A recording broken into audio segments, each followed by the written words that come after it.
Finally, the day of England's first match is upon us. Champion Spain got off to a shaky start against Italy. Ireland face an uphill struggle after defeat in their opening match. Joey Barton is easily good enough to play for England, and more from Kevin the Psychic Chicken. I'm Sian and you're watching The Goal Line. Spain came from behind to earn a point against Italy despite not starting with any strikers. Antonio Di Natale put the Azzurri ahead after an hour before Cesc Fabregas equalised just 4 minutes later. And Ireland endured a torrid start to their campaign, going down 3-1 to Croatia at the Municipal Stadium in Poznan. Group D's opening matches get underway tonight with Sweden taking on host Ukraine. Professor Chris Vokes is in Kiev to give us the latest.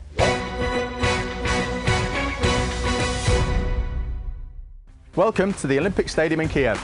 It's the home of the final in 3 weeks' time, and it gets its first taste of the action on Monday evening when Sweden play against Ukraine. Of course, Sweden are going to have about 30,000 people here because they play all 3 group games in the city, and they'll be looking forward to seeing Zlatan Ibrahimovic as much as anyone.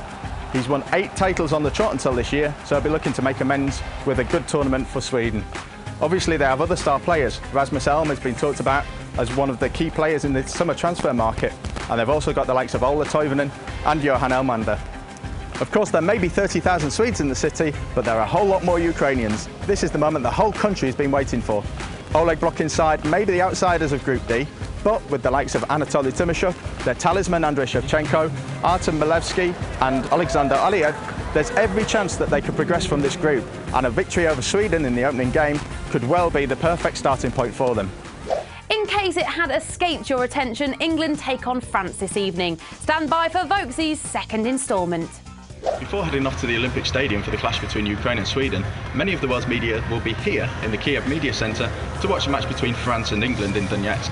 The first game in Group D is an opportunity for Les Bleus to extend their unbeaten run, which already stands at over 20 matches, and coach Laurent Blanc could call upon the likes of Benzema, Giroud, Ribéry, Nasri and Menez as forward firepower. For England boss Roy Hodgson, it'll be a real baptism of fire. He's had only 2 friendly matches in charge so far since taking over from Fabio Capello, who resigned over the John Terry affair. He's also going to be missing Gary Cahill, Gareth Barry and Frank Lampard, who are all at home injured, and Wayne Rooney, who's suspended for the first 2 matches. They go into the first game as underdogs and know that defeat will mean that coming to Kiev and playing against Sweden in round 2 will be even more difficult. Fortunately, the World War II bomb at the Lviv Stadium was discovered and detonated, allowing the Germany-Portugal match to go ahead. However, during the game, UEFA threatened to abandon the match due to paper missiles being thrown by German fans. UEFA have confirmed Germany has been charged with missile throwing, and Portugal have also been charged for delaying the second half kickoff, a charge that cost Man City €30,000 last season. It's that time again where we get predictions from a chicken.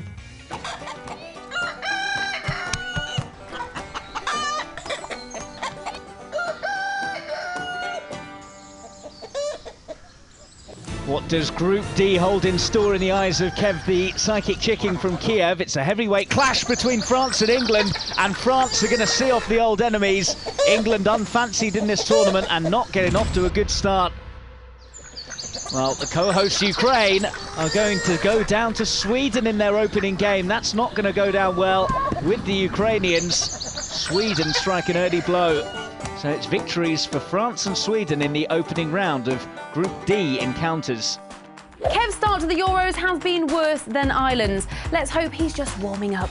One of the great things about the Euros is we don't have to wait until the knockout stages to see some titanic battles. And today is no exception. We catch up with Roy Hodgson ahead of the England-France game.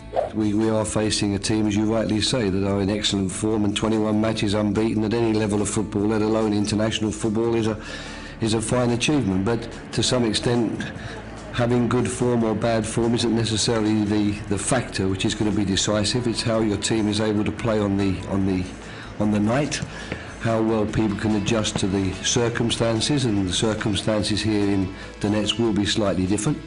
And most importantly of all, of course, it's what you can do as a football team. And I get the feeling that we have full respect for the French team, as we should have, but I also get the feeling that the players are more than confident in their own ability. So let's see what we can do.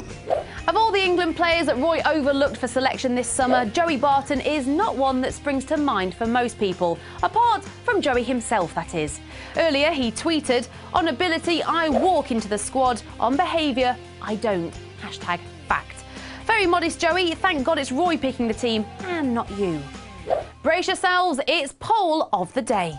Hi, we're from Warsaw. This is the Pole of the Day.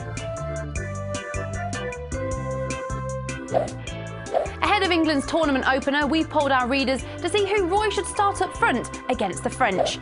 Danny Welbeck is your clear favourite to lead the line with over 60% of the votes. Andy Carroll has a respectable 32.2% in second, whilst Jermaine Defoe is way out of it. Well, that's another show done and dusted. Layla will be back tomorrow and I'll be back later in the week. Bye for now.